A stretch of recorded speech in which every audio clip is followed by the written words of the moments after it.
화창한 날에 여러분 주의 예배 자리에 오신 여러분들 한 분 한 분 주님의 이름으로 환영합니다.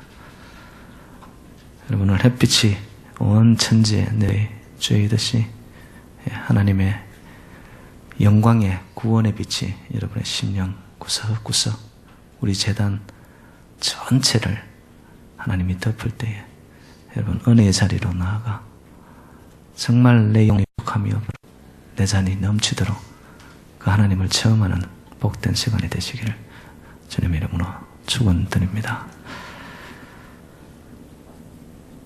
인생에 있어서 가장 중요한 질문이 있다면 그것은 바로 정체성의 문제입니다.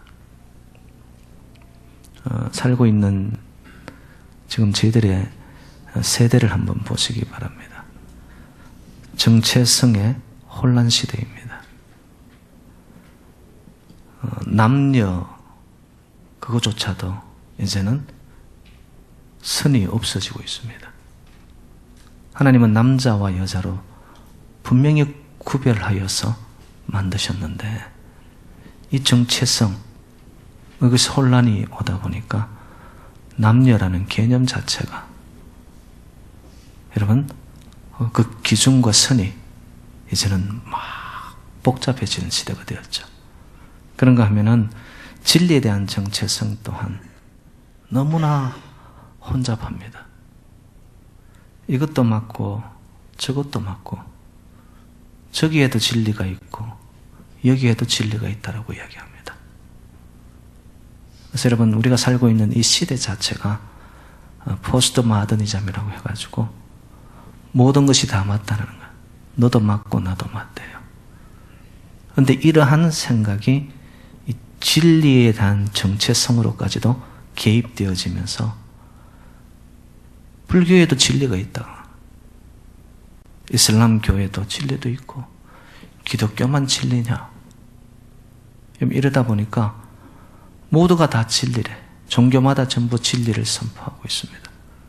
이러다 보니까 여러분 어느 길을 따라가야 할지 사람들이 혼란스러워하는 겁니다. 여러분 예수 그리스도가 길이요 진리요 생명 되신 줄로 믿습니다. 진리는 하나이기 때문에 진리이죠.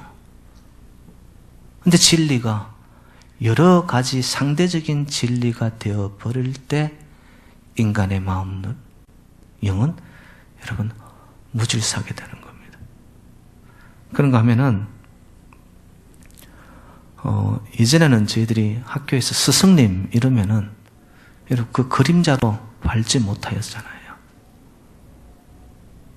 그래서 이 상하라는 구조에 이 질서가 엄연히 있었단 말이에요. 그런데 오늘날 이 시대는 질서의 개념, 이 정체성조차도 흔들려 버립니다. 여러분 여기도 그렇지만은 요즘 한국에 가면은요 교실 안에서 스승과 제자의 관계가 완전히 뒤집혀 있습니다. 스승들이요 한마디 말도 학생들을 향하여서 잘 못합니다. 사랑의 채찍도 내리지를 못합니다. 심한 말 한마디 제대로 못합니다.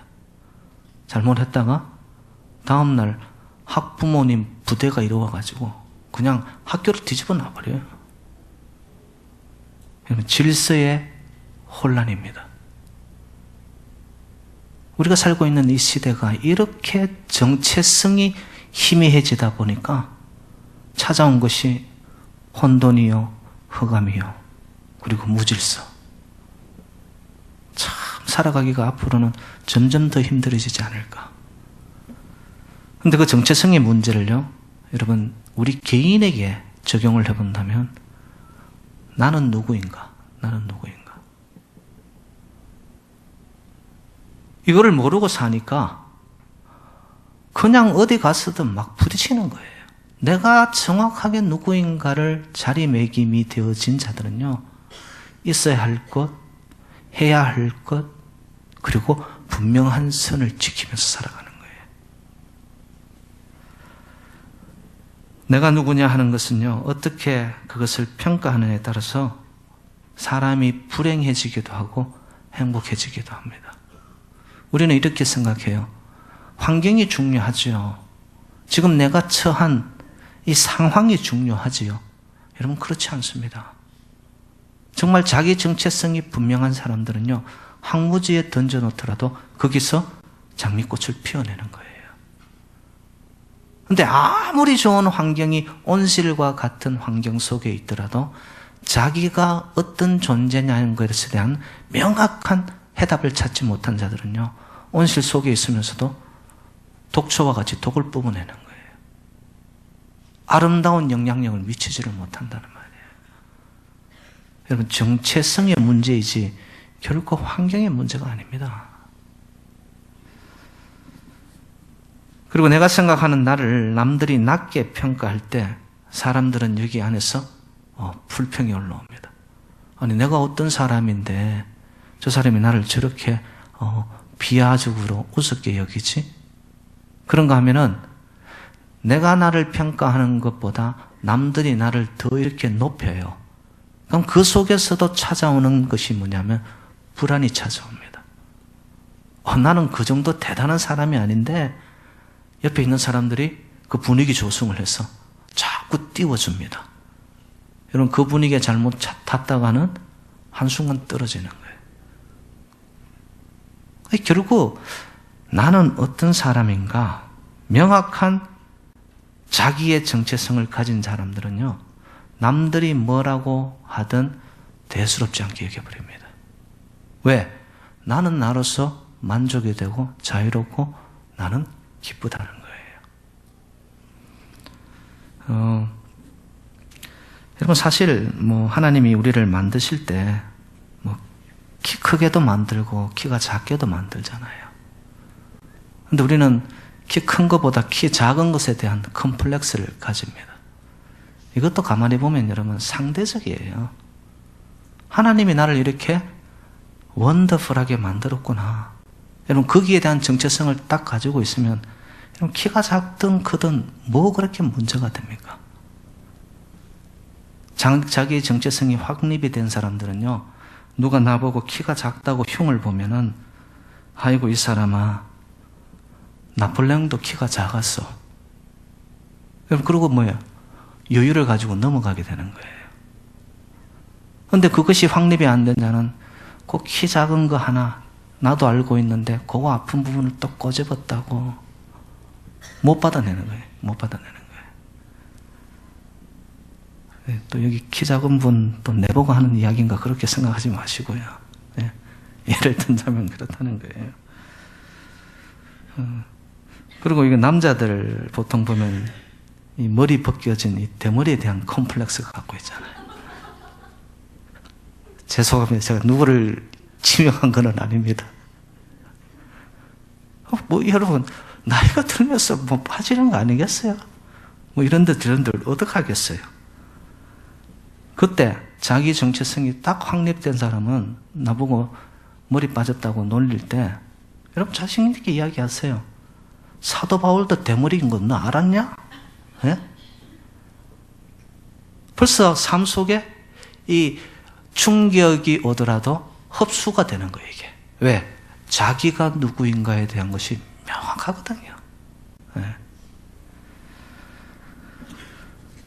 그러면 저와 여러분 그리스도인으로서 우리는 어떤 정체성을 가진 자인가? 참 중요하죠. 오늘 보면 12절에는 보면은 그리스도인의 정체성에 관련된 세 가지 중요한 단어를 이야기합니다. 그러므로 너희는 하나님이 택하사 거룩하고 사랑받는 자처럼, 세 단어가 나왔습니다. 선택, 거룩, 사랑. 여러분, 저와 여러분들의 정체성의 첫 번째는 뭐냐? 하나님이 저와 여러분들을 선택하신 줄로 믿습니다. 여러분, 선택이라는 것은 여러 개 중에서 특별히 뽑았다는 말이에요. 그냥 그렇고 대충 그래 살아라 이게 아니고 선별하여 우리를 하나님이 뽑으신 거예요. 이렇게 저와 여러분들이 보통 사람이 아니라는 겁니다. 여러분, 뽑혔다라는 것은 다른 말로 표현하면 나는 스페셜이라는 거예요. 스페셜.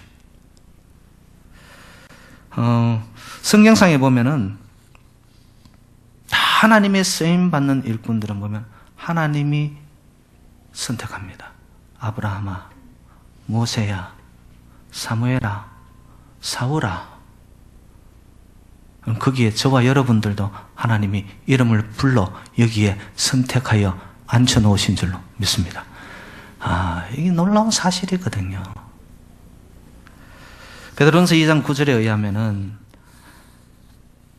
저와 여러분들을 택하신 족속이라고 이야기하고 왕같은 제사장, 거룩한 나라, 그리고 하나님의 소유된 백성. 여기서 세 가지 단어와 다 관련됩니다. 택하신, 선택, 거룩한 나라, 거룩, 소유된 백성, 하나님의 사랑으로 연결된 자. 우리의 정체성이 바로 여기에 있는 거예요. 내가 선택받은 자구나. 여러분, 유대인들을 유대인 되게 만드는 가장 근간의 정신이 뭐냐면 바로 이 선민 사상입니다. 하나님이 택하였던 백성이라는 거예요. 어떤 사람들은 그 선민 사상 때문에 유대인들을 교만하게 만들었다라고까지도 이야기합니다. 그거는 인간적인 측면에 볼 때 그래요. 그리고 유대인들이 하나님이 우리를 특별히 선택하였기 때문에 자기들을 높이는 교만한 마음이 생겨서 다른 백성들, 그리고 상대적인 우월 민족성을 가지는 건 있습니다. 그렇지만 유대인을 유대인 되게 만든 것은 성경상에 하나님이 그들을 택한 거예요. 택한 거예요. 그러니까 그들은 영향력을 미치는 거예요. 여러분, 역사가 얼마 되지 않은 이스라엘이지만은 세계 디아스포라로 흩어졌던 민족이지만은 여러분 보십시오. 유대인들이 사회 각각에서 미치는 영향력은 말할 수가 없습니다.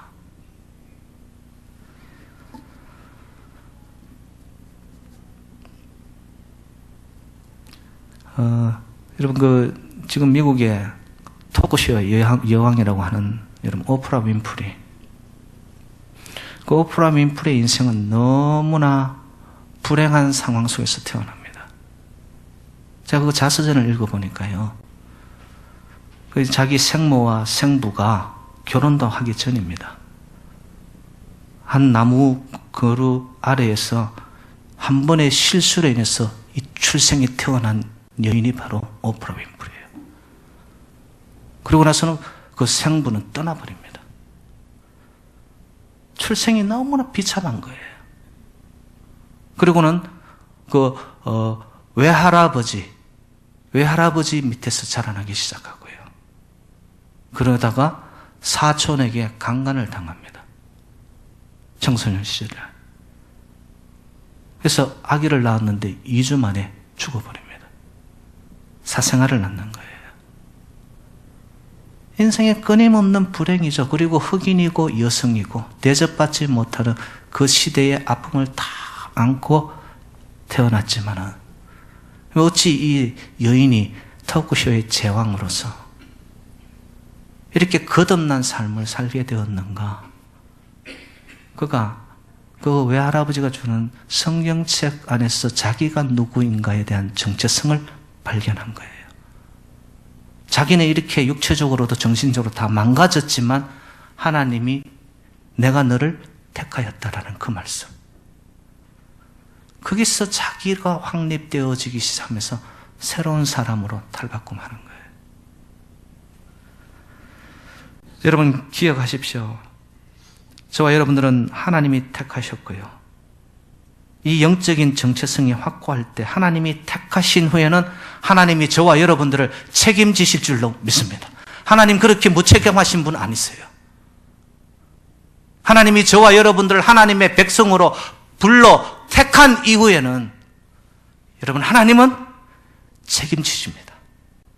신실하게, 성실하게, 정직하게 여러분 끝까지 하나님은 책임지세요. 세상은, 사람은, 물질은 우리에게 다 죽어같이 다가왔다가도 한순간 썰물처럼 빠져버리더라고요.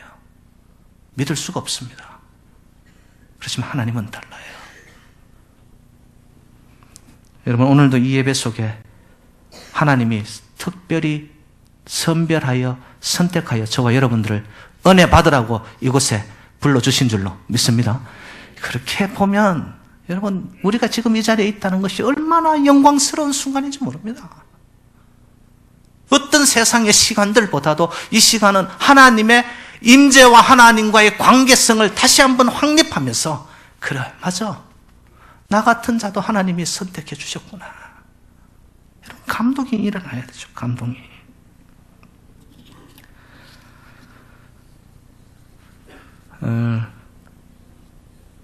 제가 이거는 우스갯소리지만은 I am chosen, 나는 선택받았다. 영어로 choose의 여러분 분사형이 chosen이거든요. 그런데 어느 목사님은 이 chosen에서 우리 조선이라는 말이 나왔다고 해가지고, 그거는 억지고요. 하여튼 끼 맞추기도 잘해요. 하여튼 어떤 분들은, 그죠? 근데 저와 여러분들은 하나님이 선택한 자입니다. 분명히 하나님이 저와 여러분들을 책임지시고 있다는 거. 예. 그리고 두 번째는 거룩입니다. 거룩은 뭐죠? 선택받았으면 여러분, 뭔가가 달라도 달라야 되지 않겠어요? 하나님의 백성으로 선택을 받았는데 우리가 세상 사람들과 다른 게 하나도 없어요. 그렇다면 선택이 된 게 아니라는 거예요. 우리의 정체성. 두 번째는 거룩입니다. 거룩함이란 곧 하나님 편으로 우리가 가까이 나아갈 때 우리는 그 거룩의 능력을 잊게 됩니다. 세상으로 가까이 가면 갈수록 거룩은 상실합니다. 그런데 십자가 가까이, 하나님 가까이 나오면 올수록 이상하게 우리는 거룩을 덧입게 됩니다. 오늘도 십자가 앞에 하나님의 임재 가까이, 예배 가까이 나온 여러분들에게 하늘의 놀라운 거룩이 능력이 되어 여러분에게 채워지시기를 주님의 이름으로 축원드립니다. 나는 이렇게 세상과는 다르구나. 하늘에 속한 자구나. 하나님의 성품을 닮아가는 거룩한 자구나.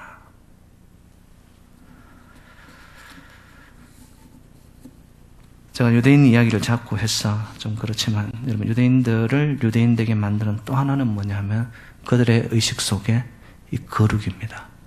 그래서 그들은 여러분 먹는 음식도 어떻게 하죠? 코셔라고 해서 정결된 거, 깨끗한 거, 구별된 거. 여러분, 거룩은 딴 게 아닙니다. 저와 여러분들은 하나님의 백성으로서 정말 먹는 것도 달라야 돼요. 내가 마시고 싶다고, 입맛 땡긴다고, 여러분, 하고 싶은 대로 다 하면 그건 거룩이 아니겠죠. 거룩은 보니까 듣는 것도 달라야 되고요. 말하는 것도 달라요. 결국에는 행동 자체가 거룩함이 뿜어져 나와야 되는 거예요. 그렇잖아요. 내 안에 거룩이 있다면 거룩의 향기가 나와야 되겠죠. 그리고 사랑입니다. 사랑받는 자처럼 이렇게 해서 여러 단어로 되어 있지만 제가 헬라어 원문을 봤더니만 에가페메노이, 에가페라는 아가페를 말하면 하나님의 사랑을 받은 자라는 거예요. 하나님의 사랑을 받은 자. 여러분, 선택받았다는 것은 특별한 사랑을 받았다는 이야기입니다. 하나님이 사랑하니까 저와 여러분들을 구원하시려 특별히 선택하신 거예요. 사랑이 깔려가는 거죠. 절대적 사랑이 계시되어 있고요. 하나님의 사랑을 받은 자, 특별히 하나님의 죽어도 좋을 그 사랑을 내가 받은 자. 내 안에 그 능력을 덧입고 있다는 거. 그래서 여러분, 로마서 5장 8절에 의하면은 우리가 아직 죄인 되었을 때에 그리스도께서 우리를 위하여 죽으심으로 하나님께서 우리에 대한 자기의 사랑을 확정하셨느니라. 아멘이십니까? 우리가 아직 뭐 되었을 때에? 죄인 되었을 때. 이 말을 제가 이렇게 한번 바꿔볼게요. 이런 일 당해도 저런 일 당해도 내가 마치 깨닫지 못했을 따름이지 그 모든 것에는 하나님의 사랑이 있더라. 내가 병들어도 실패해도 심지어는 죽는 자리까지 나아가도 그것은 죽음이 아니고 예수 그리스도께서 이미 나를 위하여 죽으신 그것을 통하여 부활의 영광을 이루어 놓으셨다.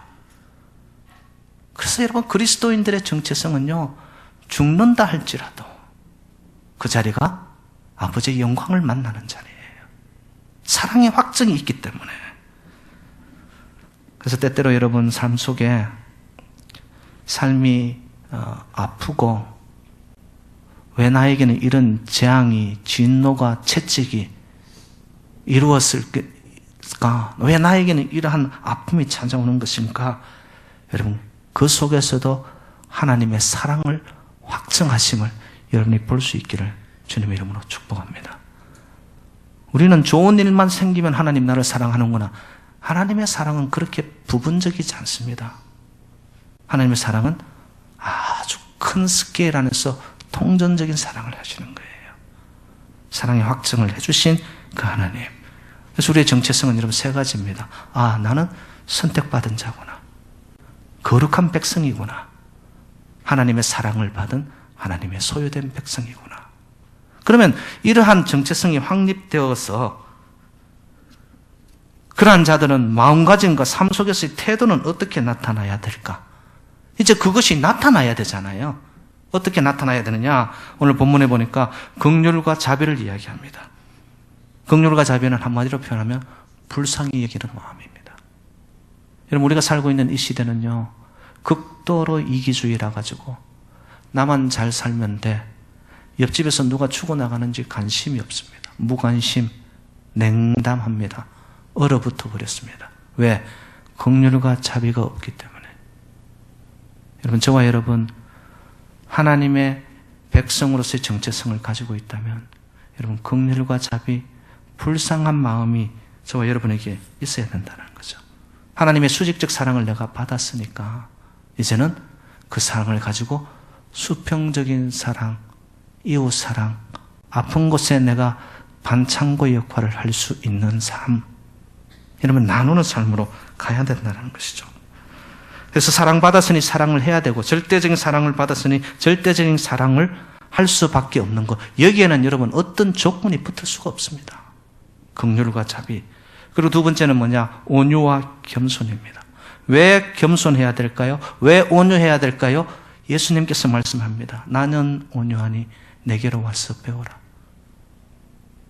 우리가 진리, 길, 생명이라고 여기는 예수 그리스도께서 온유하신 거예요. 하나님의 성품 중에서 가장 아름다운 대표적인 성품이 뭐냐? 온유함입니다. 온유함은 따뜻함이죠. 부드러움이죠. 품는 마음이죠. 그리고 왜 온유하고 겸손해야 되냐 하면은 내 공로가 아니기 때문에 그렇습니다. 내 의가 아니고 내가 잘났어가 아니고 내가 한 것이 있었어가 결코 아닙니다. 모든 것이 주님께로부터 왔사오니 나는 주님의 것이기 때문에 우리는 겸손해야 됩니다, 여러분. 내 것이 없더라는 거예요.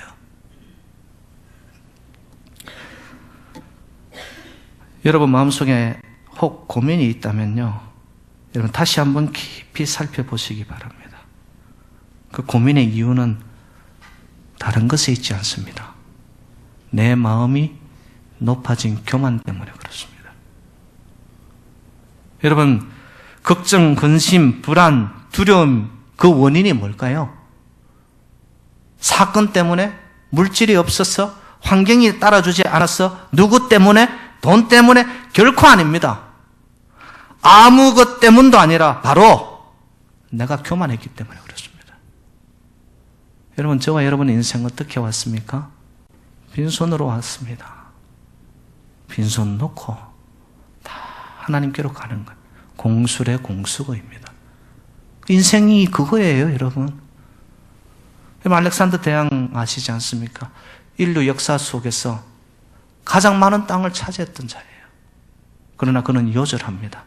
그러면서 그가 관에 들어갔을 때에 양쪽 손에 구멍을 내어 손을 보이게 합니다. 그 이유가 뭐였을까요? 레슨을 주기 위해. 봐라, 빈손 들고 간다 이거예요. 여러분, 우리가 내세울 거 하나도 없습니다. 여러분, 인생이 힘들 때 한 번 더 낮춰 보시기 바랍니다. 정말 삶이 어려울 때 한 계단만 더 내려 앉아 보시기 바랍니다. 이것보다 더한 경우도 있을 텐데 하나님, 이만한 게 축복이고 감사네요. 나주어진 마음입니다. 그 마음을 가질 때 여러분, 인생은 no problem이에요. 어느 누구하고도 친구가 될 수 있습니다. 근데 조금만 잘나면은 그것을 드러내야 되고 자랑해야 되고 자기를 높여야 되고, 낮은 마음이 되지 아니하니까 결국 인생이 이리저리 슬키기 시작합니다. 복잡해지는 거죠. 그래서 이제 저와 여러분들은요, 하나님 이것도 주시고 저것도 주세요라는 이런 기도 말고요, 좀 수준 있고 고급스러운 기도를 해야 되는데, 여러분 이런 기도를 한번 하면 좋겠어요. 하나님, 저로 하여금 겸손하게 해주시고 절대로 교만하지 않게 해주십시오. 교만한 자 앞에서도 겸손할 수 있는 힘을 주시고, 나를 비방하는 자 앞에서도 아버지 낮은 마음으로 갈 수 있도록 저를 도와주십시오. 참 수준 높은 기도이죠. 기도하라고 해놓으면 하나님 이것도 필요하고 저것도 필요하고, 그런 기도는 조금 이제는 제쳐두고 내 마음이 하나님의 마음처럼 온유하고 겸손할 수 있도록. 인도 선교장을 열었던 윌리엄 캐리라는 분이 있습니다. 한평생을 인도에서 고생하고 선교하신 분입니다. 그래서 그의 업적이 얼마나 놀라웠는지 윌리엄 캐리라는 그 이름을 따서 대학교가 생기고요, 인스티튜트들이 많이 생깁니다. 정말 선교 역사에 있어서는 큰 획을 그으신 분이 윌리엄 캐리 선교사입니다. 그런데 그의 비명은 이렇게 되어 있습니다. 윌리엄 캐리, 1761년생, 죄 많고 약하고 능력 없는 벌레인 나는 당신의 긍휼하신 거룩한 손에 기대어 여기 잠들었습니다. 자기 스스로를 벌레 같대요. 너무 죄 많은 자예요. 여러분, 이 겸손을 통하여 윌리엄 캐리는 위대한 일을 감당할 수 있었고, 그 겸손의 마음에서 선교의 현장에서 정말로 풍토병과 여러 가지 위험에 처한 상황에서도 모든 것을 감사함으로 극복하였기 때문에 여러분, 선교의 놀라운 열매를 맺게 됩니다. 벌레 같은 나, 긍휼과 자비, 온유와 겸손, 그 다음은 오래 참음을 말씀합니다. 인내이죠. 여러분, 오래라는 말은 어떤 의미입니까? 시간적인 오래, 그것도 있지만 여기서 말하는 오래라는 말은 아주 불리한 일이라도, 아주 억울한 일에도, 말도 안 되는 상황에도 왜 그래야 될까요? 앞뒤가 안 맞는 상황 속에서는 여러분 성질을 내어야죠. 앞뒤가 안 맞는 곳에서는 따져가야지요. 그런데도 왜 그 상황 속에서도, 말이 안 되는 상황 안에서도 내가 오래 참으라고 할까요? 더 중요한 일이 있기 때문에 그렇습니다. 더 큰 은혜를 생각하고 있기 때문에 그렇습니다. 여러분, 히브리서 12장 2절 말씀, 믿음의 주여 또 온전하게 하시는 인 예수를 바라보자. 그는 그 앞에 있는 기쁨을 위하여 십자가를 참으사. 십자가를 어떻게 참으셨다고요? 그 앞에 있는 기쁨과 소망을 보는 거예요. 더 큰 것을 보았기 때문에. 여러분, 예수님께서는 십자가를 참으셨습니다. 그것이 오래 참는 것이었죠. 사람에 대해서도, 자기를 부인하는 베드로에게 대해서도 예수님은 참으십니다. 오래 참으십니다. 배반하는 자들을 향하여서도 예수님은 마음 한 번 성질 내지 아니하고 참으십니다. 왜? 오래 참음을 통하여 여러분, 하나님의 성품을 이루기 때문입니다. 오늘 보면 13절은 이루고 있습니다. 누가 누구에게 불만이 있거든 서로 용납하여 피차 용서하되 주께서 너희를 용서하신 것 같이 너희도 그리하고. 여러분, 누가 누구에게 이게 지금 뭘 의미하는 겁니까? 우리의 삶의 사례를 말합니다. 우리의 이야기예요. 부부 사이에, 부모 자식 간에, 성도 간에, 아니면 우리의 삶의 현장 속에 있는 모든 그러한 상황적 시츄에이션, 여러분, 교회 공동체 안에도 왜 이럴까? 어찌 저럴 수밖에 없을까? 탄식을 넘어서 분노까지 일어나는 일들이 생길 수 있지요. 그런데 어떻게 해야 될까요? 그때? 여러분, 피차 서로 용서하라. 용서는 덮는 것을 말합니다. 왜? 하나님이 저와 여러분들을 먼저 용서해 주셨기 때문에. 거기서 여러분 놀라운 힘이 나타납니다. 내가 한 번 더 참고 더 덮을 때에 그 현장을 통하여서 거기서 여러분 싹이 나타납니다. 그 싹은 결국에는 피어나서 개인과 공동체 안에 여러분 아름다운 열매를 맺습니다. 내가 한 번 더 참으면, 내가 한 번 더 품으면 터뜨리고 싶고 깨버리고 싶을 때도 많습니다. 여러분, 상대가 내 마음에 안 들 때도 많습니다. 상대를 미워하고 싶을 때도 있습니다. 그냥 다 돌려버리고 싶을 때도 있습니다. 그때 기억하세요, 여러분. 아, 내가 용서받은 자인데, 내가 다시 한번 하나님께서 기회를 주신 자인데, 여러분, 그거 생각하면 용서하면서 교제의 서클 안에 그 사람을 품기 시작하는 거죠. 만약에 아직도 여러분 마음속에 그 누군가만 생각하면 분노가 침입니까? 여러분, 하나님의 마음을 만나지 못해서 그래요. 이러한 용납과 용서로도 부족하여서 오늘 말씀은 플러스 알파, 모든 것 위에 사랑을 더하라. 사랑은 모든 것을 온전하게 매는 띠니라. 여러분, 제가 앞에서 말씀드린 긍휼과 자비, 온유와 겸손, 오래 참음, 용서, 이 모든 것들이 여러분 뿌리가 어디냐? 사랑입니다. 사랑은 오래 참고, 사랑은 성내지 아니하며, 사랑은 시기하지 아니하며, 사랑은 자랑하지 아니하며, 여러분 이 모든 것들 안에 사랑이 있기 때문에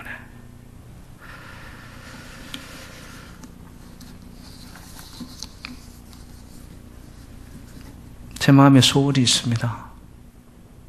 정말 저와 여러분들이 하나님으로부터 택함받은 그 거룩의 능력을 받은 소유된 백성들, 그 사랑으로 묶여진 자들이라면, 여러분 이제는 우리 제단 안에 남이 뭐라 할 거 없습니다. 나로부터 정말 불쌍히 여기고, 여러분 나 자신을 겸허히 낮추고, 더 나아가서 좀 더 한 번만 더 참고, 그리고 덮는 마음으로, 이해하는 마음으로, 주는 마음으로, 여러분 그렇게 할 때에 저와 여러분 우리 제단 안에 하나님의 놀라운 성령의 역사가 끊이지 않아 정말 여러분 우리의 빈자리들이 하나님의 백성들로 채워지는 역사, 그래요. 우리의 심령에서부터는 자유와 놀라운 기쁨의 승리로 주님을 마음껏 찬양하고, 이 제단이 하나님의 영광을 돌리는 복된 제단, 성도님들이 되시기를 주님의 이름으로 축원드립니다. 하나님 아버지 감사드립니다. 정말 나는 누구인가를 명확하게 알고 있습니까? 하나님이 선택한 특별한 자이고, 정말 거룩한 하나님의 백성이고, 하나님의 소유된 백성으로 사랑의 존재가 되어야 될 줄로 믿사오니, 아버지 저희들을 다시 한번 주님의 사랑으로 모든 것 위에 메인바된 사랑의 띠로 뭉쳐져서 하나님이 사랑이시니 서로 사랑함으로 아름다운 열매들이 이 제단 위에 맺혀져서 주의 영광을 돌리는 복된 제단, 행복한 성도님들 되게 하옵소서. 모든 말씀 주 예수 그리스도 이름으로 축복하며 기도 올리옵소서.